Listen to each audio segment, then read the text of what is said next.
বন্ধুরা, আজ 13ই আষাঢ় 28শে জুন শনিবার। এই মুহূর্তে রথযাত্রা চলছে।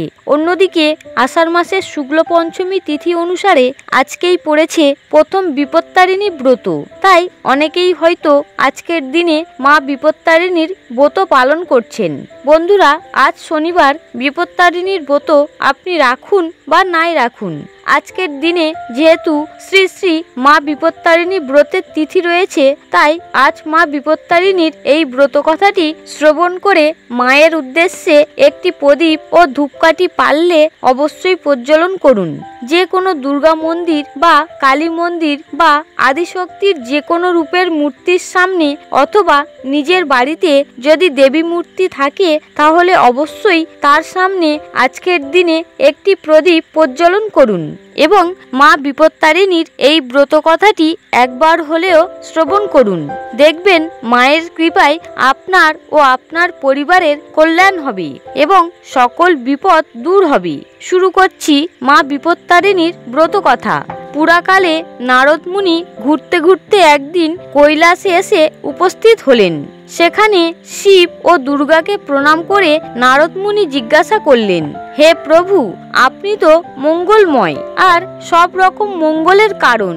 এখন বলুন তো, কি ব্রত করলে মানুষ সমস্ত রকম বিপদ থেকে মুক্তি পেতে পারে?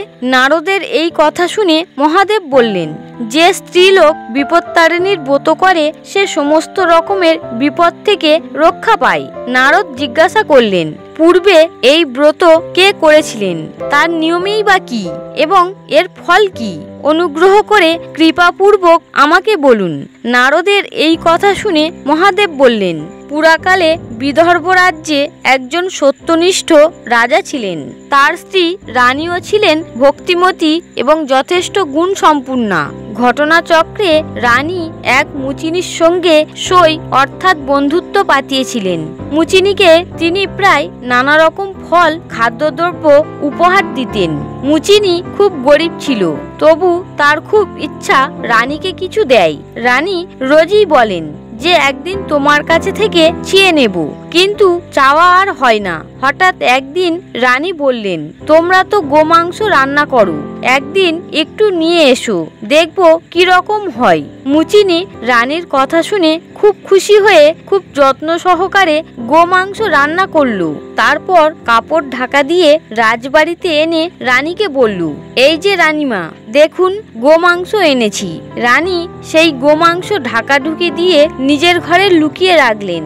এদিকে মুচিনি গোপনে গোমাংস আনলো বটে, কিন্তু রাজবাড়ির এক চাকর তা দেখতে পেয়ে গেল। সে রাজাকে এসে সব কথা বলতেই রাজা এসে রানীকে বললেন, মুচিনি তোমাকে কি দিয়ে গেছে? যদি আপত্তিকর কিছু সে রেখে গিয়ে থাকে তাহলে আমি তোমার শিরচ্ছেদ করব, তাড়াতাড়ি আমাকে দেখাও। রাজার ক্রোধ দেখে রানীর অত্যন্ত ভয় হলো। কাঁপতে কাঁপতে রানী বললেন, আমার ঘরে নানা রকম ফলমূল আর ফুল আছে প্রভু। রাজাকে এই কথাটা বলার পর রানী মনে মনে মা দুর্গাকে খুব ডাকতে লাগলেন। রানী মনে মনে বললেন, হে মা বিপত্তারিণী, আমি আজ খুব বিপদে পড়েছি, আমার আশ্রয় দাও মা, এই বিপদ থেকে উদ্ধার করো মা, আমি সারা জীবন তোমার ব্রত পালন করব। রানীর প্রার্থনায় দেবী সন্তুষ্ট হয়ে অভয় দিয়ে বললেন, তোমার স্তবে আমি সন্তুষ্ট হয়েছি, তোমার ঘরে যা ছিল সেটা এখন ফলমূল হয়ে গেছে, তুমি এখন সেগুলি রাজাকে গিয়ে দাও, রাজা খুবই সন্তুষ্ট হবেন। মা দুর্গার কথা মতো রানী ঘরে গিয়ে দেখলেন যে চুবড়িতে গোমাংসের বদলে রয়েছে একরাশ ফল ও মূল। রানী তখন সবকিছু ঢেলে রাজাকে দেখালেন আর রাজাও খুব সন্তুষ্ট হলেন।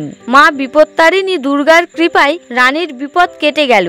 মায়ের কাছে দেওয়া কথা মতো রানী প্রত্যেক বছর এই সময় শনি ও মঙ্গলবার দিন বিপত্তারিণীর ব্রত রাখতে শুরু করলেন।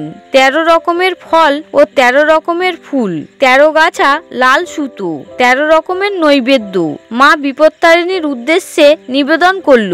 পূজার শেষে যথাসময় দক্ষিণা প্রদান করে 13 গাছা বাছা লাল সুতোর প্রত্যেকটিতে 13টি গিঁট বেঁধে পরিবারের সকলের হাতে বেঁধে দিল, স্ত্রীলোকের বাম হাতে আর পুরুষের ডান হাতে। এইভাবে মা বিপত্তারিণীর ব্রতের কথা চারিদিকে প্রচার হলো। রানী প্রত্যেক বছর আষাঢ় মাসের শুক্লাপক্ষের দ্বিতীয়া থেকে আরম্ভ করে দশমীর ভিতর যে শনিবার ও মঙ্গলবার পরে সেই বারে এই ব্রত পালন করতে লাগলো এবং সন্তান, স্বামী ও সম্পদ সমস্ত কিছুর সুখ ভোগ করে দেহত্যাগের পর স্বর্গে চলে গেলেন। এই ব্রত পালন করলে সংসারে কোনো বিপদ আপদ থাকে না। মা বিপত্তারিণী সকল বিপদ থেকে তাকে রক্ষা করেন। এই হলো বিপত্তারিণীর ব্রত কথা। শুধু মানুষ বিপদে পড়লে যে বিপত্তারিণী দুর্গার শরণাপন্ন নেন তা নয়, দেবতারাও তাকে ডাকেন। যেমন যশোদা মা যখন শ্রীকৃষ্ণকে বাইরে পাঠাতেন তখন দুর্গা নাম জপ করতেন। কালিয়া দমনের সময় শ্রীকৃষ্ণ স্বয়ং মা দুর্গার স্মরণ করেছিলেন। সর্বোপরি মহিষাসুরের আগমনে যখন সমস্ত দেবগণ দিশেহারা, তখন এই বিপদ থেকে উদ্ধার পাওয়ার জন্য মা দুর্গাকে স্মরণ করেছিলেন। তাই বন্ধুরা, প্রত্যেক বছর একবার হলেও এই বিপত্তারিণীর ব্রত পালন করুন। যদি শনিবার ব্রত পালন করতে না পারেন তাহলে পরের মঙ্গলবার দিন চেষ্টা করুন এই ব্রত পালন করতে। এতে করে মায়ের কৃপায় সকল বিপদ দূর হবে। বন্ধুরা, ভিডিওটি দেখে যদি ভালো লাগে তাহলে অবশ্যই একটি লাইক করবেন এবং কমেন্টে অবশ্যই জয় মা বিপত্তারিণী লিখতে ভুলবেন না। সকলে ভালো থাকুন, সুস্থ থাকুন এই কামনা করে আজকের মতো ভিডিওটি এখানেই শেষ করলাম। হরে কৃষ্ণ।